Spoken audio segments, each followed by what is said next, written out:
the Nostalgia Critic guy, remember it so you don't have to. The Mario Brothers have not translated well into other mediums, have they? The video games, of course, were so popular that they had to try other avenues of marketing. This, of course, led to a shitty movie, a shitty TV show, May the pasta be with you! and a shitty comic book series. Insert audio clip from that here. I guess the reason being the story is so strange and only really works in the video game world. For example, why does a feather suddenly turn you into a superhero? Look! Nothing from the movie is in this! Yay! So maybe Mario was only meant to live in the video game world and nowhere else. That is except for one other avenue. You all remember Nintendo Power. You know, the only magazine kids read more than Playboy. Well, they had a series of comics that told a story in every single issue. Most were pretty generic, like these Nestor comics that just promoted the game of the week. But by far the best was the Super Mario Adventures. Yeah, the one element that Nintendo could never breathe life into in any other medium was suddenly the best comic series the magazine ever had. And probably the only spin-off in the franchise that actually worked. But why and how did they work? Let's take a little closer look. The story is pretty much the same as any other Mario story. Bowser invades the Mushroom Kingdom, kidnaps Princess Toadstool. Yeah, remember when she was actually called Toadstool instead of Peach? And it's up to the Mario Brothers to save the day. So, why is that worth reading, seeing how we've seen this plot millions of times before? Well, the first reason being, there's actually character in this version. I mean, okay, they're not Tennessee Williams portrayals, but let's face it, over the years, Mario has not had much of a personality in the games. It's me, Mario! Hello! He's nice, I guess, but there's not much to him outside of that except being a generic Italian stereotype. I know, a lot of you couldn't see it. I just have a very strong feeling. Bowser's a generic villain stereotype, Peach is a generic damsel stereotype. The only one to have any character over the years, ironically, is the character everyone forgets about, Luigi. And even that's not much, he's just sort of formed a wimpy scaredy cat persona, I guess, with Luigi's Mansion. And for whatever reason, I guess that sort of stuck. Yeah, close your eyes and hit the air, that'll work great. But in the comic, they do have more defined personalities. Mario, for example, is a surprisingly no-nonsense kind of leader. He can tell a joke every once in a while, but for the most part, he's pretty determined without many giggles or smiles. Okay, granted, both him and Bowser do perform a rap at the beginning of the comic, but to be fair, this was Japanese, and if I had to guess, this was probably a karaoke thing and the Americans turned it into a rap thing. Which doesn't make it better, but okay, you just get past that and the rest of the comic is good. Luigi again is sort of a wimpy scaredy cat, but he does pull his weight in several scenes. Even Bowser has a little bit more to him. He's this big thug who tries to get things done in what he considers the most practical way, even if it always involves force and violence. But he's not just one note. He does have his very goofy, even kind of googly eye scenes. All for what he thinks is the love of Princess Toadstool. And here's a shocker, he actually has a reason for kidnapping her this time. He decides his little hell spawns, the Koopa kids, need a mother to look after them. And seeing how he has the hots for Toadstool already, the same way I guess the Crust species attraction works in Star Wars, he figures she'd be a perfect pick. So yeah, there's even an element of Bowser trying to be a good father-ish.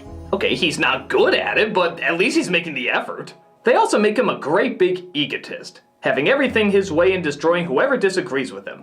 Hell, just look at how much he wants to show off with the size of the wedding cake at him and Toadstool's wedding. The thing is so big that the climax of the comic actually takes place in the wedding cake. That's pretty funny.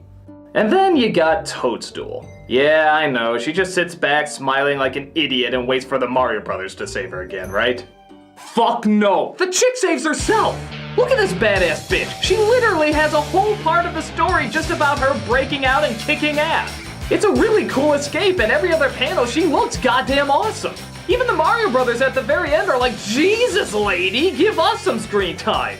But on top of that, when Bowser attacks in the opening, she doesn't just sit back and have the Mario Brothers do all the work. She fucking jumps out the window, gets a mushroom army, and goes after him herself. God damn, this lady's on fire. In fact, believe it or not, there's actually a scene where Mario gets captured. And guess who the hell has to go save him? Fucking Princess Toadstool. She switched places with Luigi and ends up blowing the place apart. Fucking it, you are a machine! I'm sorry, I know I'm really dwelling on this, but for years we've seen this goddamn broad do nothing and smile about it. And in the comic, she's probably the best element in the entire story. God damn, Nintendo has to make a game out of her doing all this cool shit. Or just have her crying as the weapon. Yeah, it's a good try there, Nintendo. Badass. All of your other favorite characters are in there too, like Yoshi, the haunted house ghosts, and of course a ton of Bowser's henchmen and enemies. But the best thing of all about the comic is its great sense of humor. And I don't mean like, oh, isn't that cute, Mario said a catchphrase that'll be dated in a week. No, I mean legitimately funny. For example, Yoshi in this world can only seem to say one word, Yoshi. So, a con artist salesman decides to sell them a book translating what they say.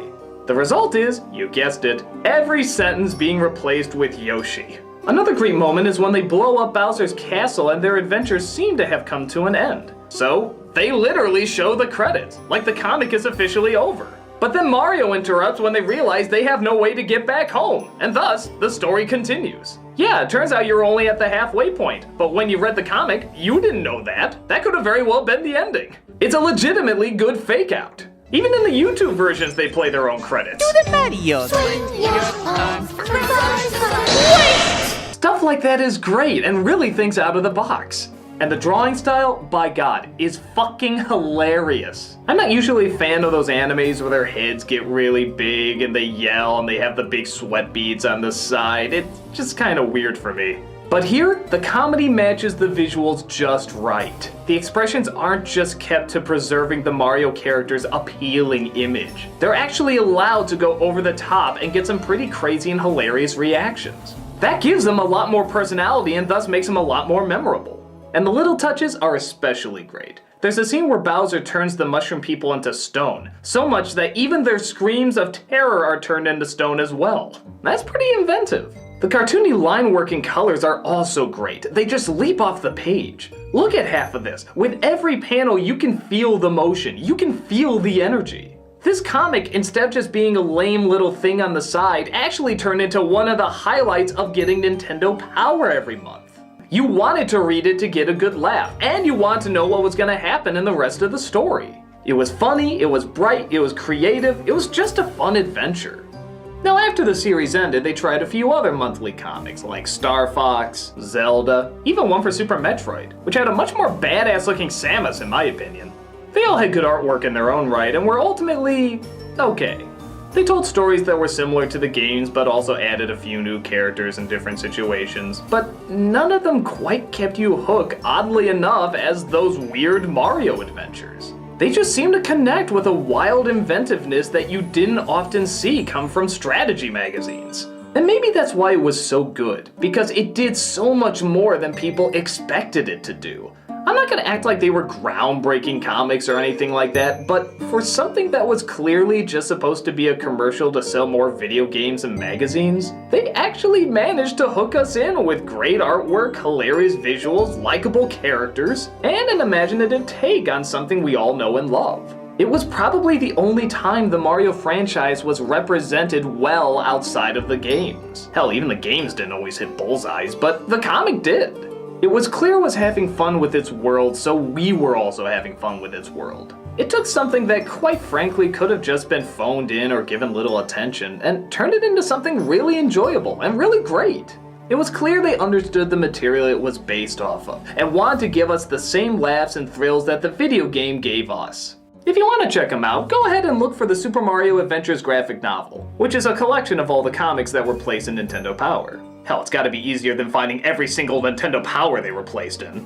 I'm not sure if it's easy to find, but trust me, if you can, it's worth it. With the time and effort it no doubt took to bring these comics to life, it's nice to know there's still a professional creative team outside of the video game industry that not only got why we like these video games so much, but also loved and respected it as much as we do. I'm the Nostalgia Critic guy, remember? So you don't have to.